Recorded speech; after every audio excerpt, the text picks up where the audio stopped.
Guys, I'm bringing you another Ezreal gameplay, and this gameplay is very interesting because we're actually playing a very high elo gameplay, and I recommend you guys to watch the whole thing through because I'm going to be giving really good in-depth thoughts about what really happens in a really high elo game. So for the build that I decided to go on Ezreal, it is Manimune, Trinity Force, Stasis, Blade of the Rune King, Seralda's Grudge, Guardian Angel. Now for the runes, I switched it up in this game. I decided to go Conqueror, Hunter Vampirism because the enemy team had an assassin, so it was very easy for me to die in this game, so that's why I didn't go champion. I've been trying out Nullifying Orb a lot more, trying to see how I feel about it, so I was running Nullifying Orb, and for my last rune I went Hunter Genius, and for the spells obviously I keep it the same with Exhaust and Flash. So yeah, this was really high elo gameplay, so I hope you guys do enjoy. With that being said, let's hop right on into the gameplay. Alright guys, we're now in the gameplay, and I'm actually really excited to go over this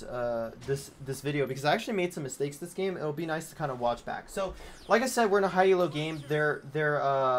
Everyone on my team is high elo, and the Alistar, Kai'Sa on the enemy team, the Akali are all super high elo. Sadly, I would say that the teams were unbalanced in our favor, so we did have a little bit better teammates, but yeah. Anyway, so this lane phase, we got Ezreal Thresh versus Kai'Sa Alistar. So right there, as you saw, I used the Ezreal advantage and got that Q off early, popped the Alistar's heal right away. So this lane phase is really interesting because a lot of champs get countered out, right? So Alistar is kind of actually really good into Thresh. Tanks in general, I would say, are great against Thresh. And in the laning phase, Kai'Sa is stronger than Ezreal. So that's the little difference. Now Thresh is a little bit stronger than Alistar in the lane, but the thing is Alistar can just push Thresh away and just kind of scale up into the later stages. But if we really wanted to, we probably maybe could have forced the lane a little bit harder. Like what we could have done is like try to get a Flay onto Kai'Sa and kind of see how it goes. And I think we probably should have done that. I think we could have been a lot more aggressive on this Kai'Sa, but I guess it is what it is. Right here I look for an auto attack. Or I tried to look for an auto attack here soon. As you see, I'm trying to get that auto onto Kai'Sa, but Kai'Sa does walk away. And Kai'Sa's actually spacing out my auto attack, so I can't auto attack him on the empowerment. And I did end up eating an Ether and an auto attack. So yeah, right now their Kai'Sa's doing a better job at trading right now in this little like skirmish, and sadly, like, I don't know. I think maybe we should have forced on this Kai'Sa actually with the Thresh. I think the Thresh could have been more annoying in this lane, but I think being safe is fine right now. And plus, since their jungler's bot side, we could be a little bit more aggressive right here in this lane because we don't need to worry about getting ganked. And right now the Alistar is roaming, so it's just Kai'Sa alone. And I should have dashed on that, but I wasn't paying attention to the map at times, so I didn't hop on him right away. And what I could have done is hopped on him, exhausted him, and tried to burn out his flash because the Thresh would have gone on here. And right here, we take this little 2v2, which was bad, and I should have flashed the Alistar stun, but I did not time it well. Like, I should have flashed right after my blink, and I actually wouldn't have died here. And what I decided to do is let Alistar get the kill because the Akali was coming towards me, and I really didn't want to give Akali the kill. So I gave Alistar the kill. Now, that was really... It was an even trade, right? Because Thresh got the kill. Both supports basically got the kill, so it's kind of a whatever play. And right here, the Lee Sin knew he was dead, so he just gave up. But yeah, so what went wrong there is the Thresh went onto the Kai'Sa, and honestly it was bad because I lanterned right on top of Alistar and Kai'Sa, which is not really the best. Ezreal's not like that type of ADC that you want to do that. So yeah, that was really not a good play, but at least Kai'Sa didn't get the kill onto me, and yeah, and I should have flashed right away. So definitely looking at this back, there's a lot of things, like I said, I would do differently. We could have played a little bit aggressive with Thresh, at least kind of force them to fight us a bit. But at the same time, Ezreal's a late game carry, so yeah, I'm just farming up. Kai'Sa had a really good W onto me right there, and I'm just walking back because, you know, I can't trade auto attacks with Kai'Sa. But the freaking Alistar comes to gank me right here. And honestly, I don't know if I had vision on Alistar walking through there. I'm actually going to quickly look at that. Okay, so I looked at that part back really quickly. I paused the voiceover and I looked at it back. I did have vision on Alistar rotating up there, so I probably wasn't paying attention to the map. So Alistar came up and dove me. It was very obvious because he showed up on the scuttle, and What I should have done was back off the turret because obviously Alistar was trying to gank me, but I was not paying attention. So right now I have 2 pretty bad deaths. Essentially kind of feeding at this point because the only 2 kills that they have is on me. And so that 1 kill is kind of what got me behind in this game, right? That death was really, really impactful because I lost the wave. Kai'Sa was able to get the kill onto me, and they were able to snatch off a play and maybe even 2 plates. So at this point I'm pretty behind, but my team is making plays on the map. So obviously the Alistar was able to make a play on me because our teammates were making a play on the other side of the map. But obviously right there I definitely could have avoided that gank if I was just paying attention to the map a little bit better. So there is that. But this is the thing about high elo, like there's going to be plays that might catch you off guard like that, and that was really good by them. And right here the Kai'Sa gets another kill onto the Diana, which is really not good because our Diana actually had a bit, I think like maybe 2 kills or at least 1 kill going into that. So Kai'Sa was able to get some more. And I'm coming right here. I decide to ult because I might as well maybe see if I could snatch a kill there. Like there's no reason for me to hold on to it. And right here, I pull out the dragon for my teammates, right? Because there's a Lee Sin on the enemy team. Lee Sin can Q the dragon and try to steal it. Now we could have pulled it out a little bit more, but there wasn't a Akali near me, so I was not trying to do anything too risky. And as you can see, we just hop on the Lee Sin and he's out. Right here, I actually tell my jungler to give me the scuttle. So I'm able to get it because I'm kind of behind, right? Like compared to their ADC. And so it's really important for me to just kind of get some more gold and come back into this game. So right here, I'm resetting and I'm going to start going to the Rift Herald, right? Because there is... Oh, right here, guys, I also messed up. I should have bought Sheen. But right here, I look to ult at the Akali and Alistar, try to see if I get a kill, and sadly, the Akali doesn't get hit by it. So, I mean... I think it's still good for me throughout the ult because if it does hit, it does hit, and if it doesn't, it doesn't. Obviously, I didn't rotate to the Rift Herald because since Kai'Sa was still pushing top, I can't just give Kai'Sa a free kill. And so right there, look at that. That was a beautiful poke by me. Beautiful poke. Like, I literally predicted the movement. I landed the W, I landed the E, and then I predicted that Q for him to walk back. And because of that poke,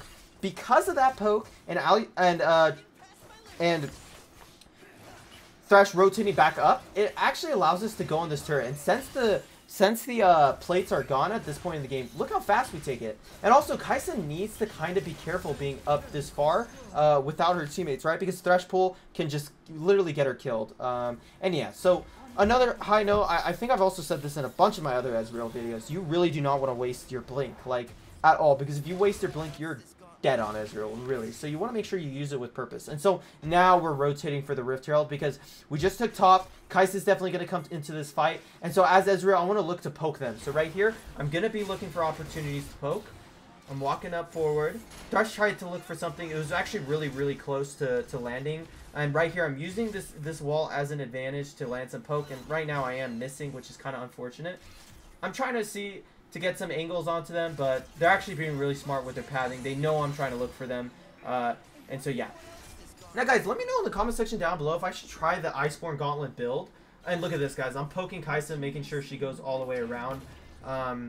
And look, I see that Akali was trying to force on me, so I did end up walking back and I popped the vision cone too.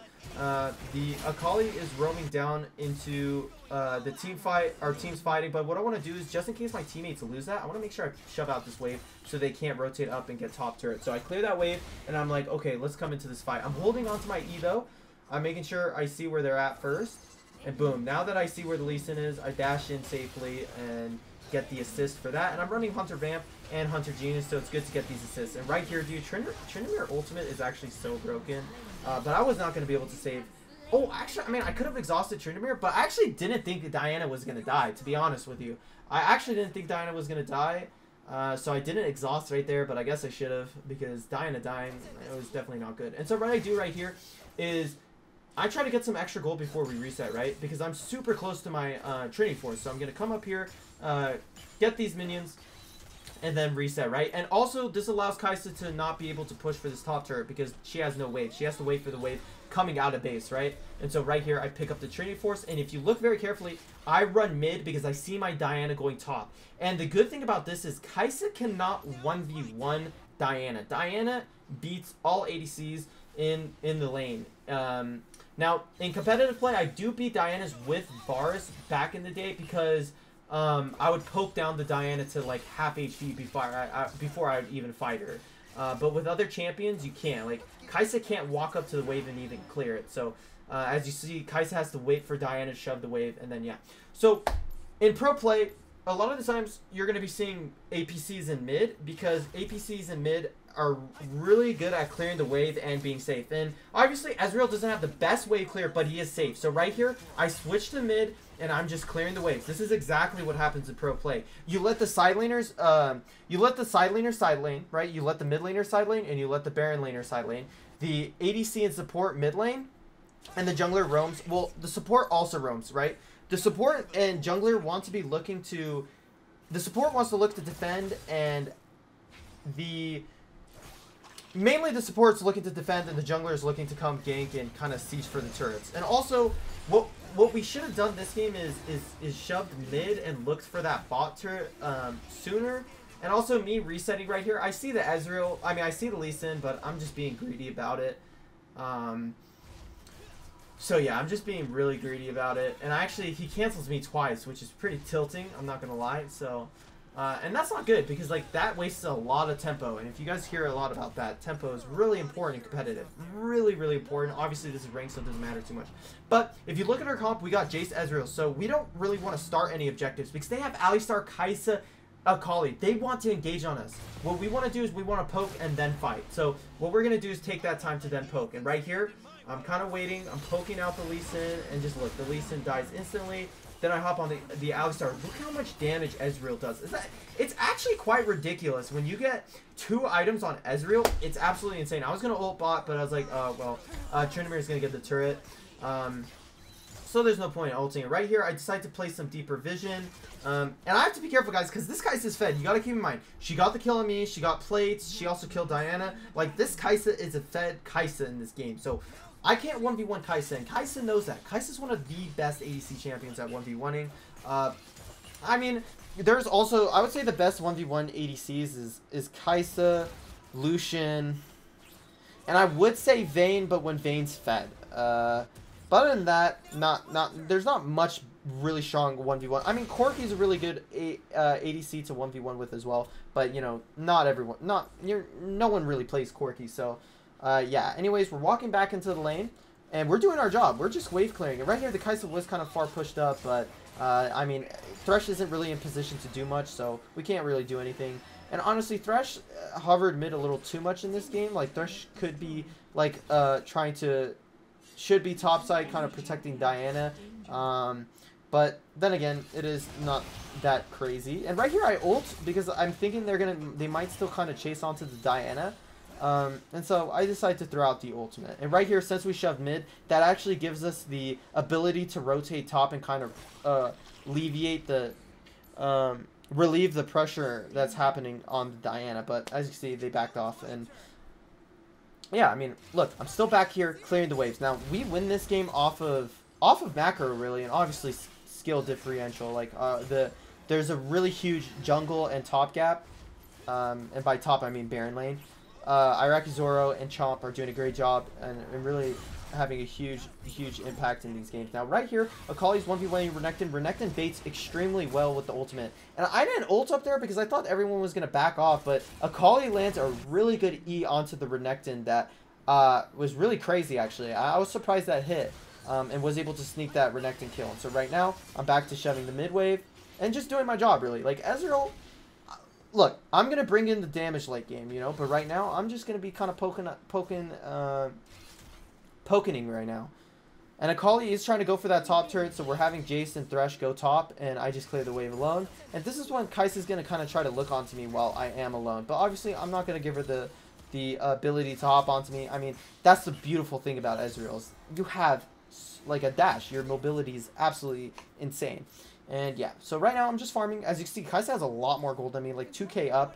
Obviously from the kills and from the plate gold. And also I gotta be careful. Like literally, even Akali could 1v1 me. So I have to be really careful. Right here, I decided to throw out my W, kind of to scare her. I think I throw it out here. Okay, I didn't throw it out yet. But yeah, so now I'm resetting. Now, one quick thing, if you guys did not know. Ezreal's E is very interesting because its projectile goes to the nearest enemy, and so when Akali is invisible, you could actually E Akali, which I do end up doing in a team fight. So I want you guys to be looking out for that, because I could reveal Akali with my E because the projectile will hit her. And yeah, that's really important too, because you could also find Evelyn like that too. You could also find Evelyn like that, which is super, super cool. I forgot how I figured that out. I mean, I probably watched an Ezreal guide, but yeah, it's pretty crazy that can reveal invisible champions.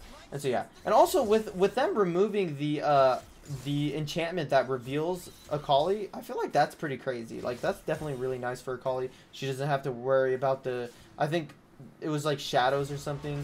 Alright guys, now here is the big fight, okay? We're looking in, and this is the fight where I think I reveal Akali as well. So right here, I'm keeping my distance. I'm looking to poke where I can.